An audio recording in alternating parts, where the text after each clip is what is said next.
estudo. Hoje nós vamos para 2 Crônicas, capítulo 17.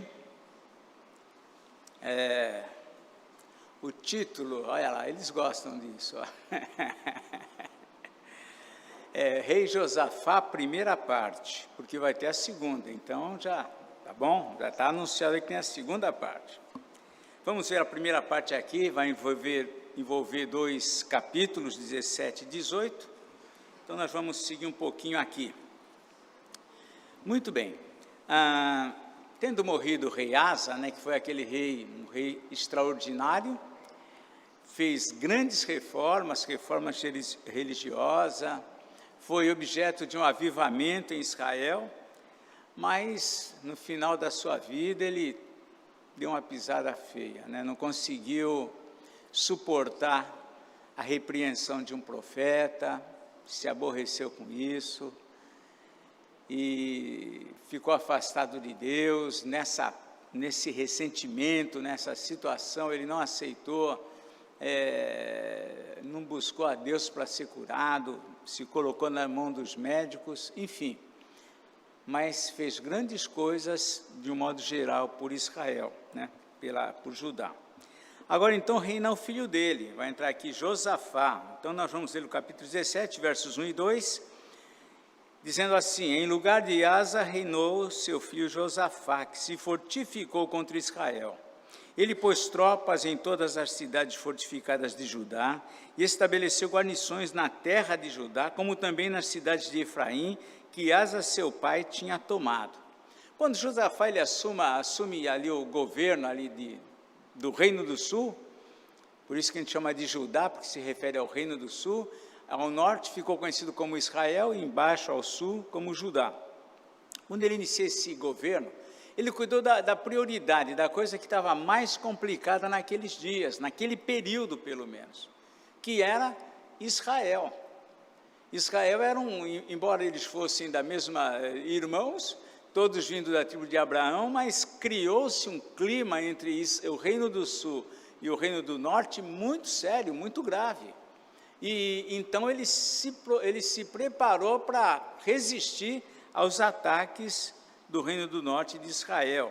Diz aqui no versículo 1 que ele se fortificou contra Israel. Primeira medida dele, proteção, se fortificou contra Israel, se protegendo desse que seria o seu principal inimigo. A partir daí, a observação que nós vemos aqui no versículo 3 é fundamental para a gente entender muita coisa que vai acontecer no reinado de Josafá, que é um reinado também extraordinário. Deus abençoou muito. Então diz aqui o verso 3 em diante, aqui o 4.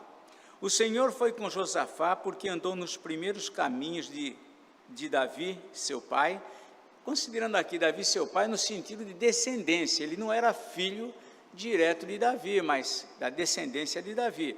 De Davi, seu pai, não procurou a Baalins, antes procurou a Deus de seu pai, ao Deus de seu pai, e andou nos seus mandamentos e não segundo as obras de Israel. Então, uma coisa que o escritor bíblico já vai dando um norte aqui, é como que era o comportamento, como que era a vida de Josafá com respeito a Deus. E é aqui que a gente entende muito do que vai acontecer. Inicia o versículo 3 dizendo: o Senhor foi com Josafá. Só aqui a gente já vê o que vai ser o reino dele, um reino abençoado. Isso realmente, irmãos, é algo que faz toda a diferença na vida de qualquer um de nós, de qualquer cristão. Não interessa se nós vamos enfrentar desertos, se vamos enfrentar tempestades, se vamos passar por desemprego, por enfermidades. A questão é, o Senhor está conosco. Nós não podemos entender que o Senhor conosco significa, como foi falado hoje lá, pelo reverendo Edivaldo, lá no Encontro da Chave, não significa ausência de problemas, ausência de lutas. Muitos querem pregar essa realidade: se você tiver Deus com você, não tem doença, não tem luta, só tem prosperidade. História. A Bíblia ensina diferente. Você ter Deus com você significa que você tem a bênção de Deus, o favor de Deus, para enfrentar qualquer circunstância que você venha a passar. Isso é o que a Bíblia ensina. E aqui Josafá gozava disso. Ele gozava da presença do Senhor, do favor de Deus. O Senhor foi com ele, e isso assegurava para ele tudo o que ele precisava. Ele podia ser um homem inteligente, um homem prudente, um bom administrador, mas foi o favor de Deus que abençoou o reinado dele. Isso é fundamental nós termos em mente. Vemos aqui a sequência dessa ideia. O Senhor foi com José, porque andou nos caminhos de Davi, seu pai, não procurou a Baalins, antes procurou ao Deus de seu pai. Então ele era alguém que dentro do reinado dele, a gente fala, como procurar a Deus? Né? Isso é algo que a gente tem que procurar todos os dias. Todos os dias. A expressão aqui quando diz, procurou ao Deus de seu pai, é algo que nós temos que procurar todos os dias. É curioso que nós andamos sempre, você está à procura de alguma coisa. Alguma coisa você está procurando alguma solução, procurando algum cuidado que você espera, procurando alguma coisa que você tem esperado e ainda não aconteceu. Todos nós andamos à procura de alguma coisa. Quando nós vimos a igreja, nós vimos à procura de alguma coisa. Procurar a Deus tem que ser o objetivo maior na nossa vida. Mais do que qualquer coisa, do que qualquer objeto, do que qualquer pessoa que eu possa procurar, mais do que uma solução, tenho que procurar a Deus. É nessa procura de Deus que as coisas começam a acontecer. O problema é que nós queremos procurar todas as coisas e depois a gente procurar a Deus. Errou. Jesus mesmo orientou isso lá, nós todos sabemos de cor, o texto lá de Mateus 6,33, buscai, pois, em primeiro lugar, não muda, não altera essa dinâmica, não altera essa ordem, porque não vai dar certo. Procurar a Deus em primeiro lugar. Se não tem Deus em primeiro lugar na nossa vida, as coisas já estão fora de ordem. Então nós vemos aqui que Josafá, ele começou o seu reinado de uma forma excelente, contando com o favor de Deus, mas isso também nós vemos aqui, que não era uma coisa desproposital, ele buscava o Senhor, e ele foi atendido, né? Essa procura de Deus trouxe bênção sobre ele, e essa bênção sobre Josafá foi notória. No versículo 5, o escritor continua, o Senhor confirmou o reino nas suas mãos, e todo Judá deu presentes a Josafá, o qual teve riquezas e glória em abundância. Josafá teve o reino confirmado, aprovado, reconhecido por todos como um bom governante, como um governante daquela nação, né? Sob a bênção de Deus, aí é uma coisa interessante, sob essa bênção de Deus, ele sentiu isso, ele se sentiu apoiado, ele sentiu que o povo estava com ele sentiu que Deus estava abençoando, e isso gerou no coração dele algo que aqui o texto chama de ousadia, né? Vemos aqui no versículo 6, diante dessa confirmação do reino, o apoio do povo, esses agrados que eram fruto daquilo que Deus estava fazendo por ele, né? Tornou-se-lhe, diz o verso 6, ousado o coração em seguir os caminhos do Senhor, e ainda tirou os altos e os postes ídolos de Judá. Sob a bênção de Deus, ele se sentiu encorajado. Isso trouxe ousadia para ele fazer algumas coisas que não tinham sido feitas em Israel. Isso é muito interessante. Ele corrigiu erros que reis anteriores não corrigiram. Quando você vai lendo o Antigo Testamento, é comum você ler um rei lá excelente, mas os altos ainda permaneciam. O rei mas os altos ainda, porque ninguém mexia nisso. Ninguém lidava com essa situação. Era uma coisa que quando o povo de Israel entrou em Canaã, e uma das coisas que eles começaram, daquilo que eles viram, que eles aprenderam e que eles assimilaram, foram essas coisas, ter as árvores frondosas ali, escolher para fazer sacrifício, erigir postes ídolos. Tudo isso era coisa que os cananeus faziam, e algumas dessas coisas entraram dentro da nação de Israel, e eles não conseguiam, mesmo reis fiéis, não conseguiam tirar, não tocavam nessa situação. E esse texto revela um fato terrível, né? Que pode haver pecados ocorrendo no meio do povo de Deus, isso não é o povo de Deus geral. Situações acontecendo no meio das igrejas ou da igreja, que a liderança por vezes evita mexer naquilo. Isso é um fato triste, mas situações que a liderança não mexe, porque tem medo, porque vai gerar muitas situações. É verdade que dentro da igreja tem coisas que são delicadas para se lidar, e isso em qualquer situação é delicado para se lidar. Dentro do corpo de Cristo há coisas que requer tratamento, exortações, disciplinas. E se a gente quer ter um ministério popular, você não vai mexer nisso. Você vai tentar ignorar, infelizmente. Então, muitas coisas são delicadas. Não é agradável pregar ou tratar de adultérios. Acontece nas igrejas. Não é agradável tratar sobre homossexualismo. Acontece. Não é agradável tratar, a gente às vezes tem que falar aqui na Praia Grande, aqui na praia a gente fala de vez em quando sobre as vestes indecentes. Não é agradável tratar isso.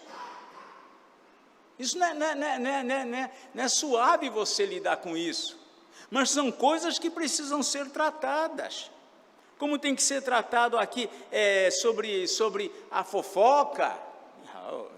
Vai mexer com quem? Maledicência, mentira, essas coisas têm que ser resolvidas com prudência, com sabedoria, com amor, mas com retidão, tratar.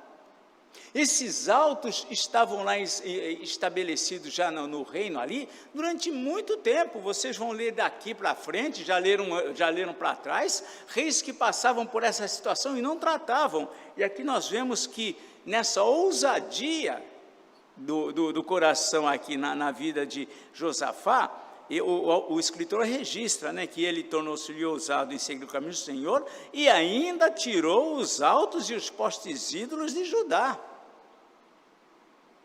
Ninguém mexia nisso antes. Então nós vemos aqui Deus trabalhando na vida de Josafá. A ousadia foi o diferencial para que algumas coisas acontecessem. É por isso que nós precisamos orar muito pelas igrejas, pela liderança da igreja, para que tenha esse cuidado, que tenha esse zelo, que tenha essa ousadia, que seja uma liderança forte, que trabalhe com isso e enfrente às vezes situações. Muito bem, então nós vemos aqui que Josafá, ele se conduziu dentro de um zelo espiritual movido por essa ousadia. No 3º ano do seu reinado, está lá no verso 7, enviou ele os príncipes Ben-Rail, Obadias, Zacarias, Natanael e Micaías, para ensinarem nas cidades de Judá. E com eles os levitas, Semaías, Netanias, Zebadias, Azael, Semiramote, Jonatas, Adonias, Tobias e Tobi-Adonias. E com estes levitas, os sacerdotes Elisama e Jeorão. Ele levantou esses homens para que eles saíssem pelas cidades de Judá, para fazer o quê? Ensinar a lei do Senhor. Que embora fosse um povo da lei, mas estavam longe dessa realidade. Estavam afastados disso, precisando ser lembrados, ensinados. E aí no verso 9 diz lá, ensinaram em Judá tendo consigo o livro da lei do Senhor, percorriam todas as cidades de Judá e ensinavam ao povo. Então, veja só, um cuidado extraordinário de Josafá, no sentido de proporcionar ao povo todo conhecimento da lei, conhecimento da palavra de Deus. Algo extremamente importante. Ele lidou com isso, ele não somente tomou ciência das necessidades, ele não só viu o que o povo precisava, mas ele tomou medidas para que aquilo que o povo precisava chegasse até ele.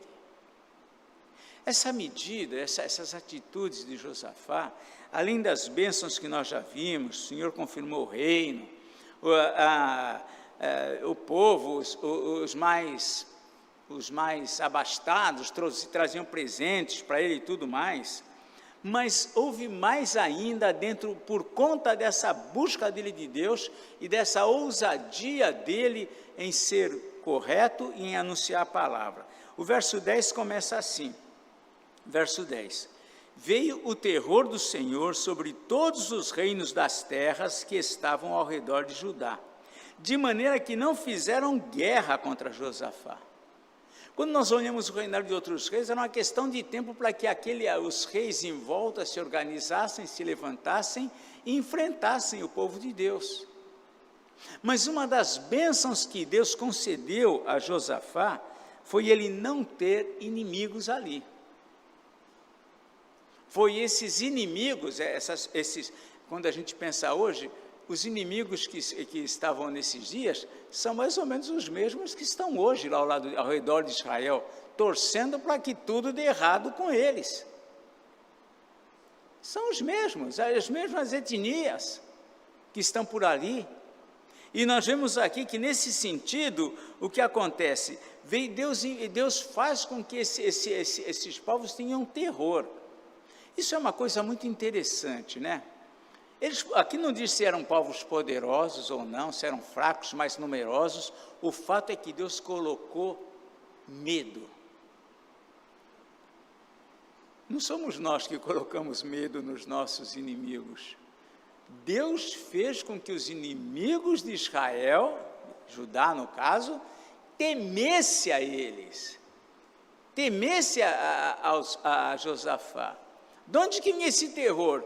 Nada, Josafá tinha assumido, ainda não tinha feito nenhuma guerra, mas aqueles povos, por ver a bênção de Deus sobre a vida de Josafá, eles temeram, e esse temor vinha desse terror que Deus colocou sobre os reinos, sobre esses povos que eram os inimigos de Israel, né? Eu fico pensando, isso aí é alguma coisa para a gente. Eu não sei sua vida, não sei você, mas se você é alguém que tem muito inimigo como cristão, começa a refletir, porque aqui é um dos princípios que vemos aqui, é que se você tem Deus a seu favor, os seus inimigos não vão ficar inimigos de você. E não é só esse texto aqui, né? Lá em Provérbios, olha só, Provérbios capítulo 16, isso daqui acaba com a gente, que a gente vai pensando, e agora, né? Provérbios 16, versículo de número, de que está aqui, 7, né? Olha só, sendo o caminho dos homens agradável ao Senhor, este reconcilia com ele os seus inimigos. Se eu tenho inimigos, eu tenho que ver, peraí, aqui está dizendo que se o meu caminho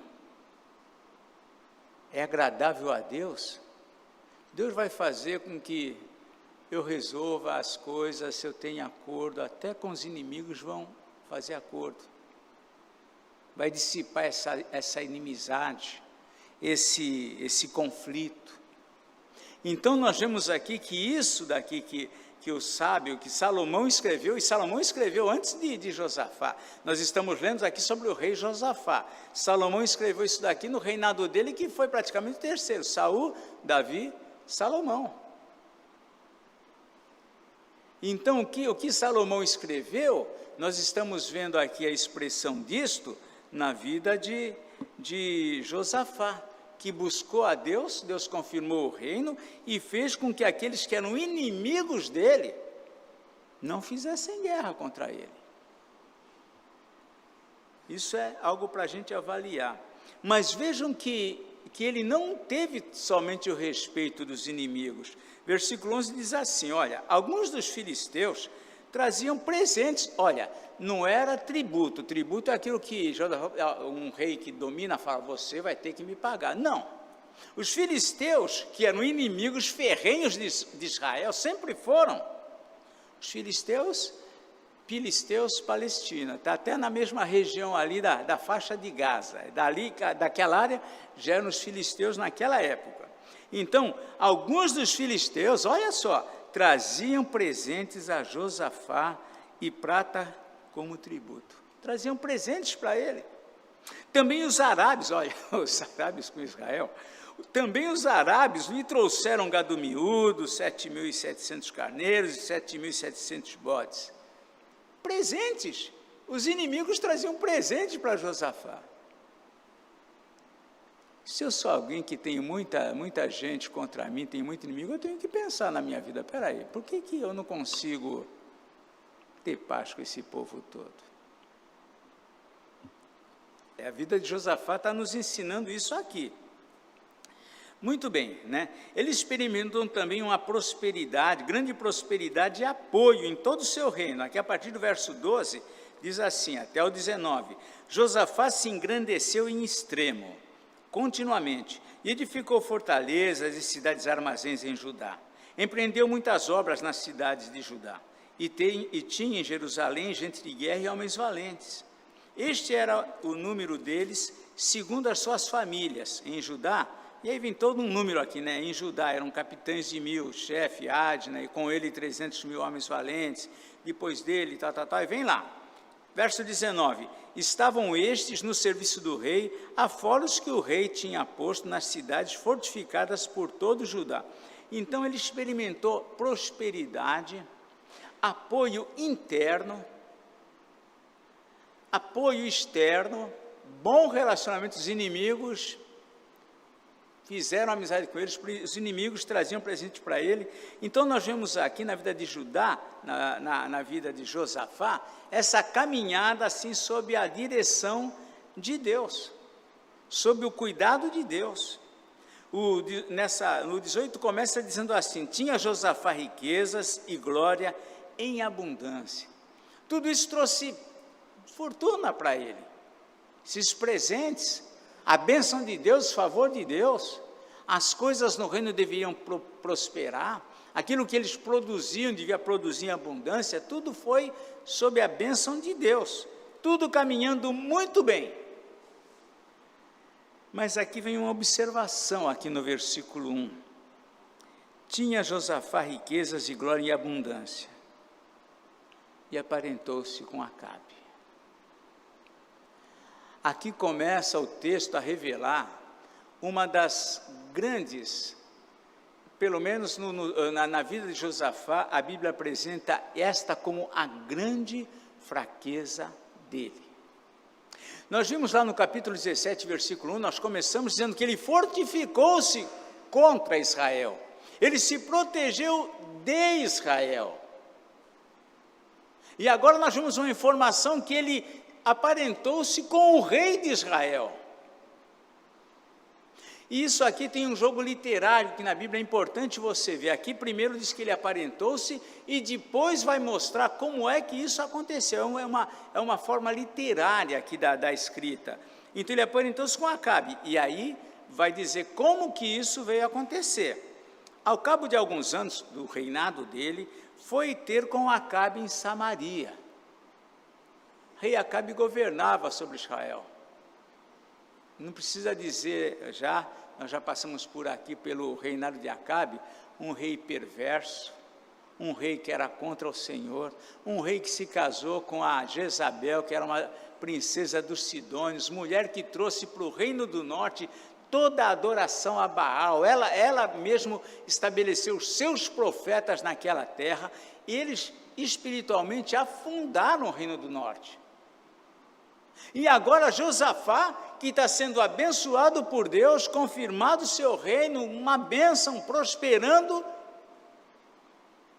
foi ter com Acabe. Aqui que vai começar o que? O parentesco. Ele foi lá ter com Acabe.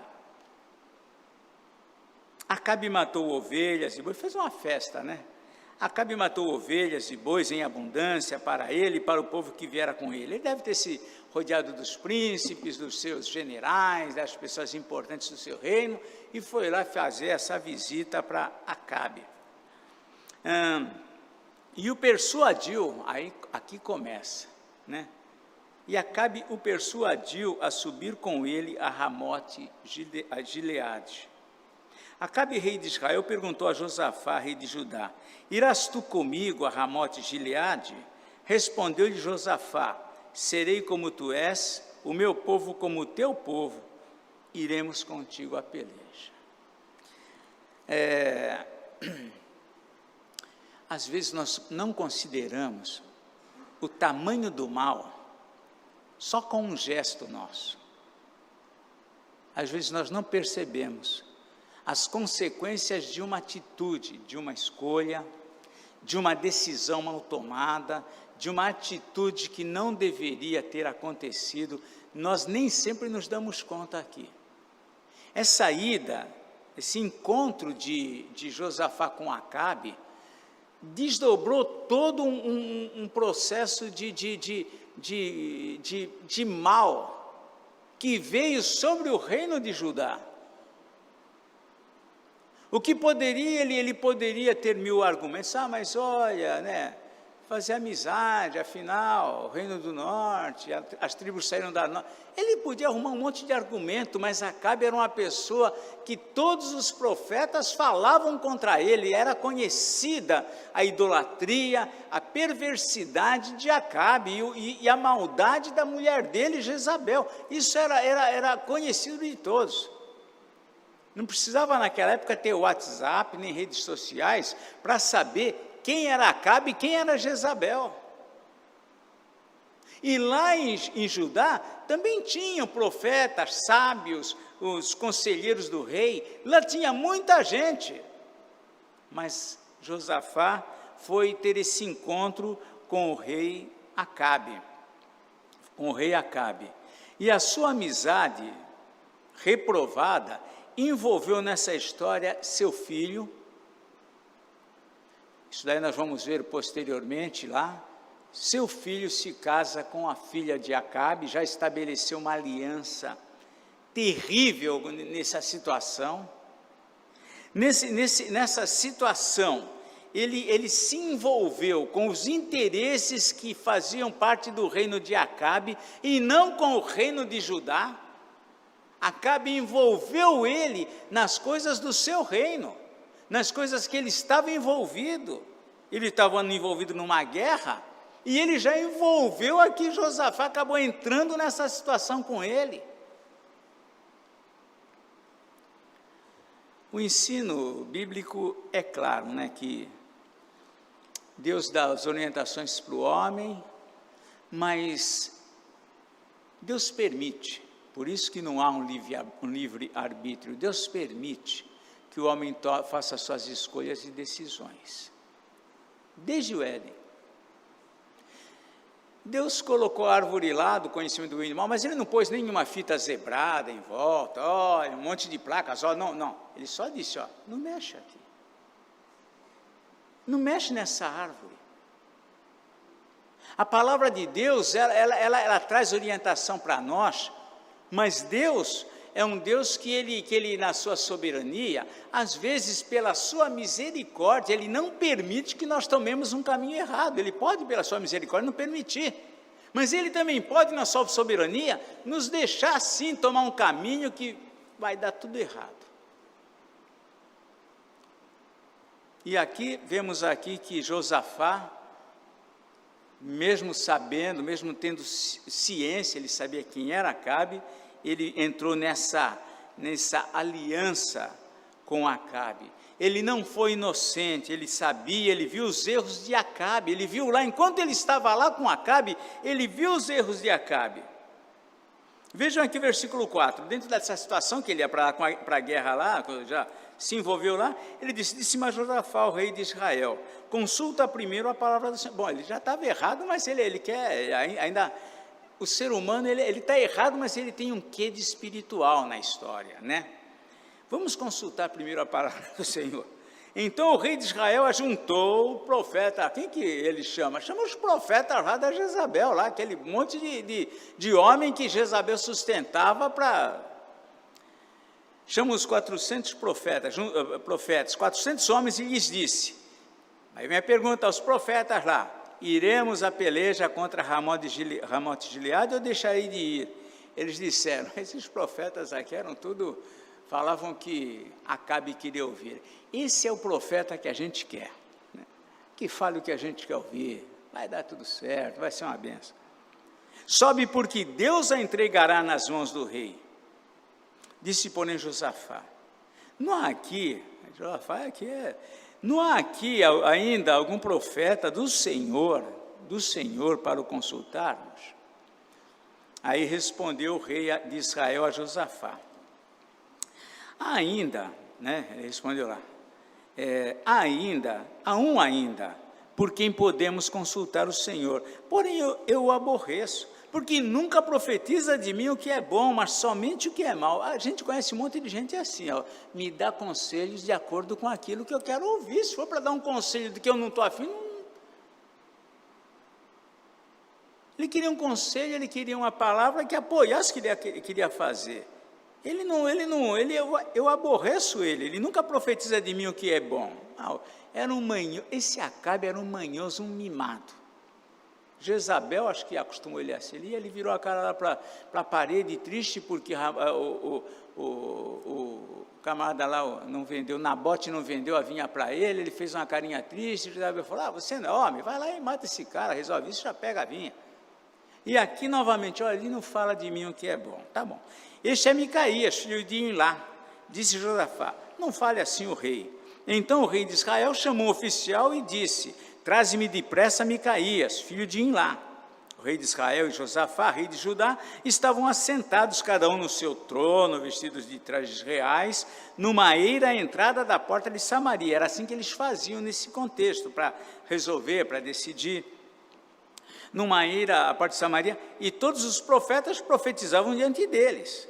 Um deles lá, chamado Zedequias, filho de Kenaaná, fez para si uns chifres de ferro e disse, assim diz o Senhor, com este escornearás os círios até de todos consumir. Os profetas usavam até alguns artifícios para mostrar que era verdade. Olha, até um chifre de ferro ele fez para mostrar isso.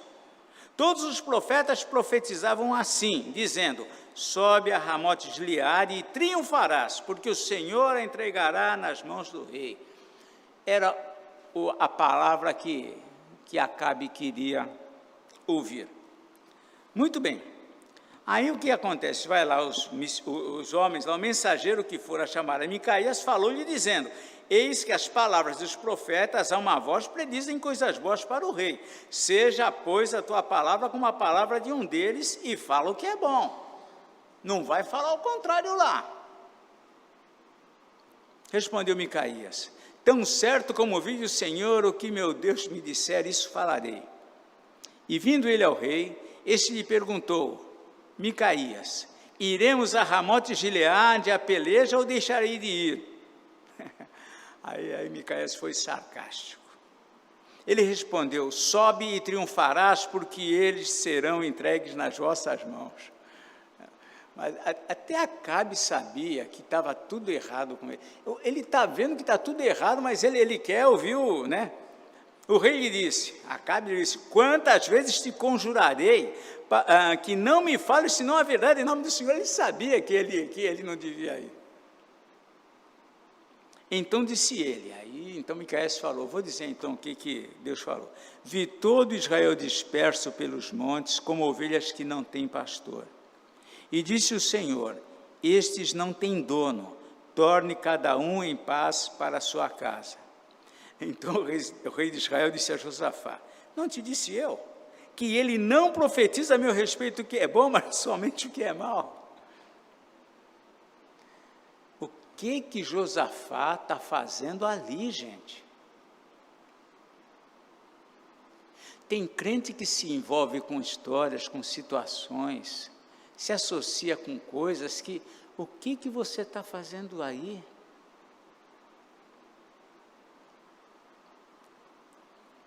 Micaías prosseguiu: ouvi, pois, a palavra do Senhor. Vi o Senhor assentado no seu trono, e todo o exército do céu estava à sua direita e à sua esquerda. Perguntou o Senhor: quem enganará Acabe, o rei de Israel, para que suba e caia em Ramote de Gileade? Um dizia desta maneira e outro de outra. Então saiu o espírito e se apresentou diante do Senhor e disse: eu o enganarei. Perguntou-lhe o Senhor: com que? Respondeu ele: sairei e serei espírito mentiroso na boca de todos os seus profetas. Disse o Senhor: tu enganarás e ainda prevalecerás. Sai e faze-o assim. O governo de Deus é absoluto.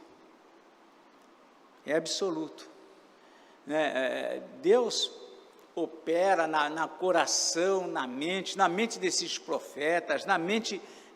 Deus é poderoso, Ele agia. E aqui o Senhor está dizendo que eles iam enganar de fato a Acabe. E aqui Micaías está dizendo: olha, você vai ser enganado. Eis que o Senhor pôs o espírito mentiroso na boca de todos estes teus profetas, e o Senhor falou o que é mal contra ti. Então Zedequias, filho de Kenaná, deu uma bofetada em Micaías e disse: por onde saiu o Espírito do Senhor para falar a ti? Disse Micaías: eis que o verás naquele mesmo dia, quando entrares de câmara em câmara para te esconderes. Então disse o rei de Israel: tomai a Micaías e devolvei-o a Amon, governador da cidade, e a Joás, filho do rei. E direis: assim diz o rei: metei este homem na casa do cárcere e angustiai-o com escassez de pão e de água, até que eu volte em paz. Vou mostrar para ele aí que eu vou voltar bem. Vou lá, vou guerrear e vou voltar em paz. Não tem nada dito aí da parte de Deus que tudo vai dar errado. Micaías disse: se voltares em paz, não falou o Senhor na verdade por mim. Disse mais: ouvi isto, vós todos os povos, presta atenção. Então nós estamos vendo aqui essa situação acontecendo, e o que eu quero chamar a atenção é: Josafá está nesse rolo. Um homem abençoado que procurava a Deus, que acabou com os Baalins, que tirou os Baalins, tirou os postes ídolos, se levantou contra essa idolatria, contra os erros de Judá, está aqui, sentado do lado de um rei, participando de toda essa cena, ouvindo o que o profeta está dizendo, o profeta do Senhor, vendo ali que não vai dar nada certo aquilo que está para acontecer, mas ele viu tudo isso, mas ele tolerou tudo isso. Qual será? Imagina Josafá ali, imagina os seus conselheiros, alguém do lado dele fala: Josafá, vamos embora, vai entrar nessa. Quantas vezes a gente chega para um cristão, para uma moça, para um rapaz, para um idoso, não entra nessa. Mas ele viu tudo aquilo ali e caminhou junto com Acabe, dentro dos seus interesses, dentro dos seus valores, né? Hoje nós vivemos tempos de inclusivismo, sob todos os aspectos.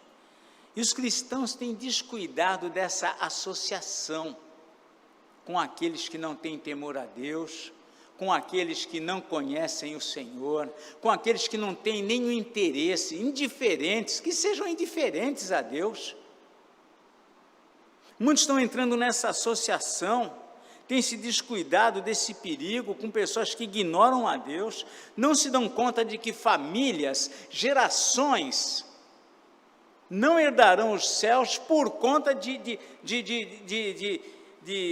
associação que estão sendo feitas. O envolvimento com os incrédulos, com aqueles que não temem a Deus, o envolvimento com eles traz essa associação com eles, melhor dizendo, traz um envolvimento, vai participar das coisas que eles praticam. Josafá está entrando aqui para participar de algo que era do interesse do reino do norte, que era do interesse daquele reino, de Acabe, e não do reino dele. Mas ele está se associando aqui com eles. E acabou se envolvendo naquilo que não dizia respeito a eles. A Bíblia adverte, não precisa nem a gente lembrar, a Bíblia tem advertências sobre essas associações. Paulo diz, não vos ponhais em julgo desigual com incrédulos. A gente fala, nossa, mas isso parece ser tão pesado, isso parece ser tão grave, não deve ser bem assim. É assim que a gente vê as coisas na palavra. Paulo diz lá, e Paulo fala, a gente fala, mas isso é coisa do Antigo Testamento. Não, Paulo está escrevendo aqui no tempo da graça. Não vos ponhais em julgo desigual com os incrédulos. Porquanto, que sociedade pode haver entre a justiça e a iniquidade? Ou que comunhão da luz com as trevas? As figuras que Paulo usa para exemplificar essa associação são figuras terríveis. Justiça e iniquidade, como juntar isso? Como conciliar isso? Como conciliar luz e trevas? Não tem conciliação. Ou prevalece as trevas, ou prevalece a luz, mas não vai ficar luz e trevas no mesmo foco. Que harmonia entre Cristo e o maligno. Paulo pegou, o pessoal fala, pegou pesado. Está pegando mesmo. Que harmonia entre Cristo e o maligno, que união entre um crente e um incrédulo. Josafá estava vivendo essa realidade aqui nesse contexto. Que harmonia podia ter entre o reino do sul, Judá, abençoado, um reino firmado no Senhor, com o reino do norte, que já estava a ponto de desaparecer. Deus não se agradava de Acabe, de Jezabel, de tudo aquilo que eles fizeram lá, e o povo seguia eles. Deus não se agradava disso, eram reprovados por Deus.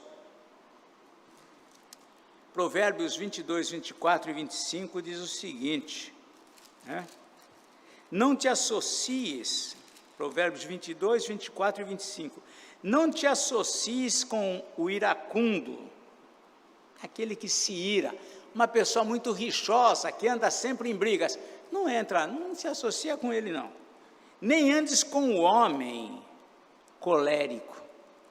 Mas é o princípio que interessa aqui, para que não aprendas as suas veredas e assim enlaces a tua alma.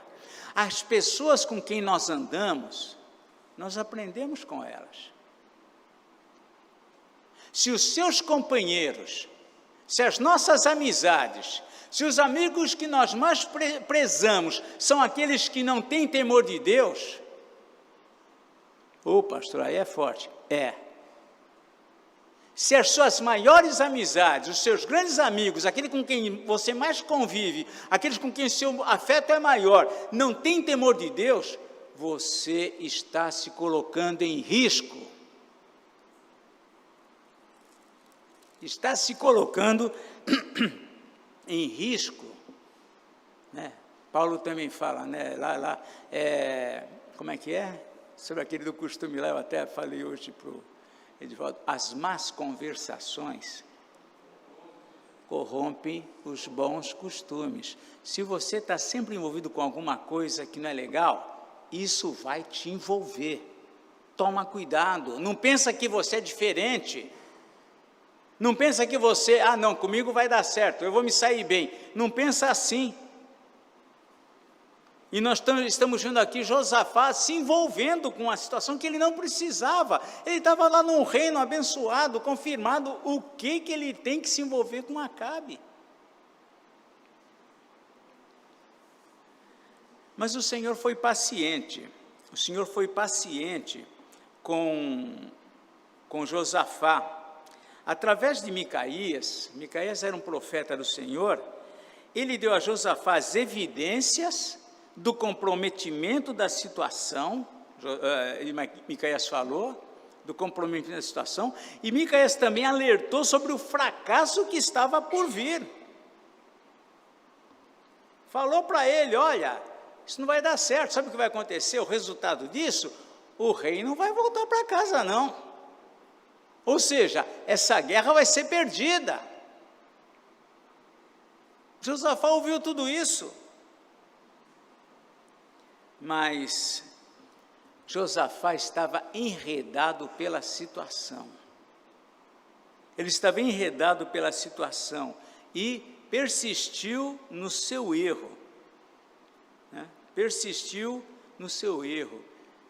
Nós ignoramos muitas vezes a palavra de Deus, assim como Josafá fez lá. A palavra de Deus, irmãos, é séria. Acabe já estava longe e Josafá estava ali se envolvendo com ele. Vai Micaías, fala para ele que aquilo era errado, que não tinha aprovação, que ia dar problema, mas ele persiste. Acabe estava vivendo uma situação diferente. O Salmo 73, verso 27, fala assim, olha: os que se afastam de ti, eis que perecem. Tu destróis todos os que são infiéis para contigo. Quem leva a sério essas coisas? Se afastar de Deus é a coisa mais simples, se afastar das coisas espirituais, deixar para lá. Quanta gente que já caminhou correndo bem, tá? Como diz o hino lá, corriam bem, que antes corriam bem, e hoje você olha, nem sabe mais em que lugar que está. Não levam a sério as advertências da seriedade da vida com Deus, da palavra, e Josafá não estava levando. O fato é que a associação gera compromisso, envolvimento, e a esta altura Josafá não tinha como deixar de ir à guerra. O que ele ia fazer? Ele já disse que ia, ele já foi lá, o filho dele já se encantou com a filha do rei Acabe. Como que ele vai sair dessa agora? Ele continua. Apesar de toda advertência, ele continuou. O Senhor poupou a vida de Josafá nessa situação. O Senhor ainda é misericordioso, né? Nós vemos aqui que eles foram para a guerra. Versículo 28. Subiram o rei de Israel e Josafá, rei de Judá, a Ramote de Gileade. Disse o rei de Israel a Josafá: eu me disfarçarei e entrarei, Acabe, né? Eu me disfarçarei e entrarei na peleja, tu, porém, traja as tuas vestes. Disfarçou-se, pois, o rei de Israel e entraram na peleja. O rei de Israel falou: vou estar protegido, ninguém vai prestar atenção em mim, porque eu estou disfarçado no meio do povo. Na verdade, quem ficou mais exposto foi o Josafá, que ele foi com as vestes reais. Todo mundo já viu que tinha um rei ali no meio daquela multidão. Acabe se esconde e Josafá fica exposto lá. Parece o cristão quando entra numa associação com o incrédulo mesmo. Depois o incrédulo, hein? Tanto faz. E o cristão fala: e agora? Você aí, crente? Ora, o rei da Síria dera ordem aos capitães dos seus carros, dizendo: não pelejareis nem contra pequeno, nem contra grande, mas somente contra o rei de Israel. Vendo os capitães dos carros a Josafá, disseram: este é o rei de Israel. Claro, olha, tem um rei lá no meio dessa batalha, e é ele.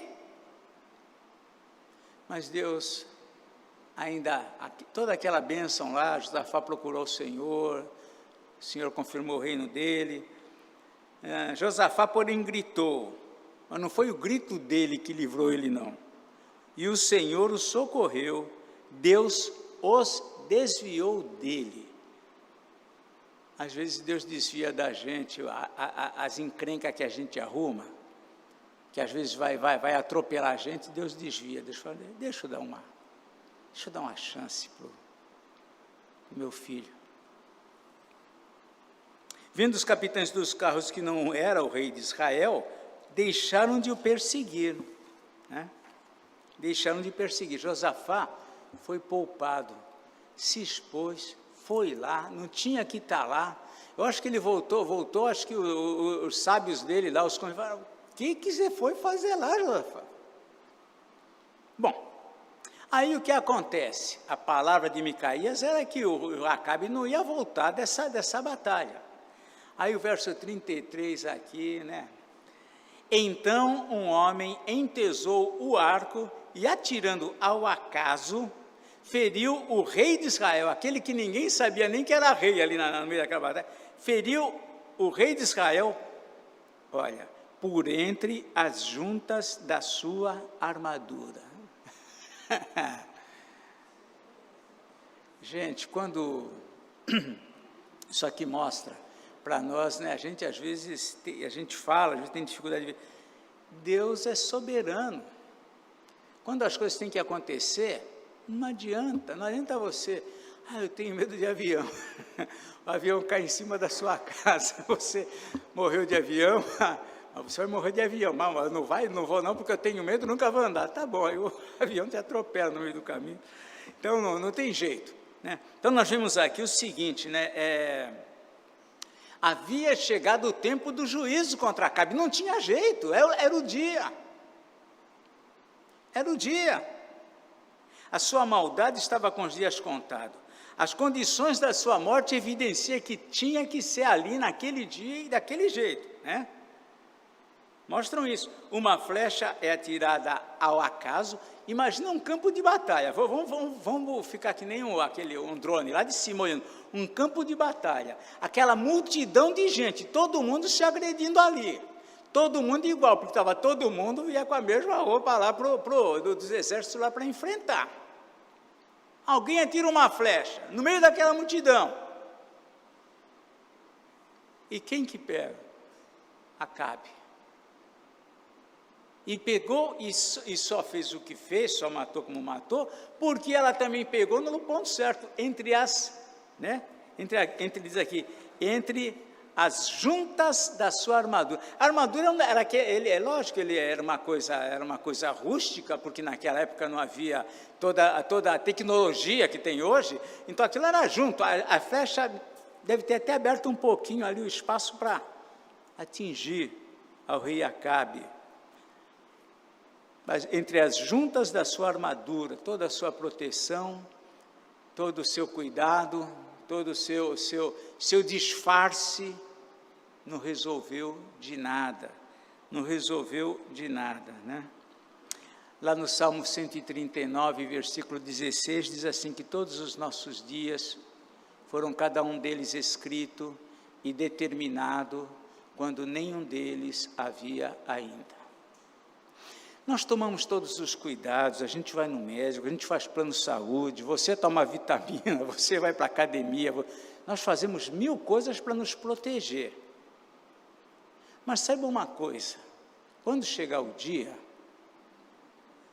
não tem vitamina, não tem físico, não tem atleta, não tem idade, não tem status, não tem riqueza, não tem nada, porque é o dia. É o dia, chegou. Isso não significa, bom, então vou viver de qualquer jeito, porque o dia que chegar... Não, você é responsável, você tem que se cuidar.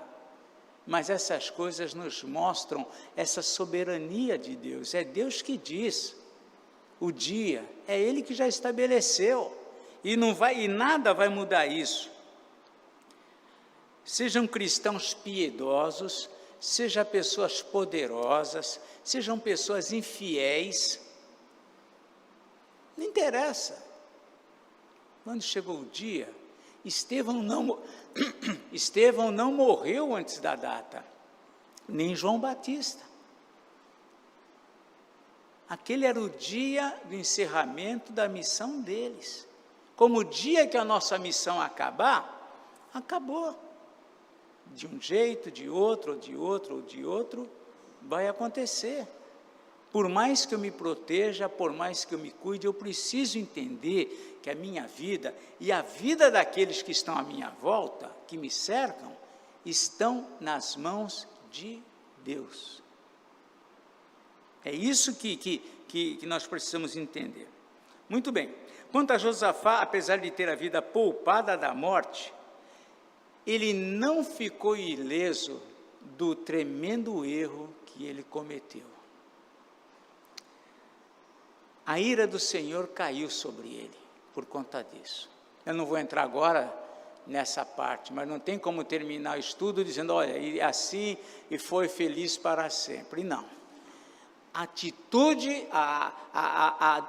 essa postura de Josafá em se envolver com quem não devia, se encontrar com quem não devia, trouxe consequências terríveis para ele, sobre a casa dele.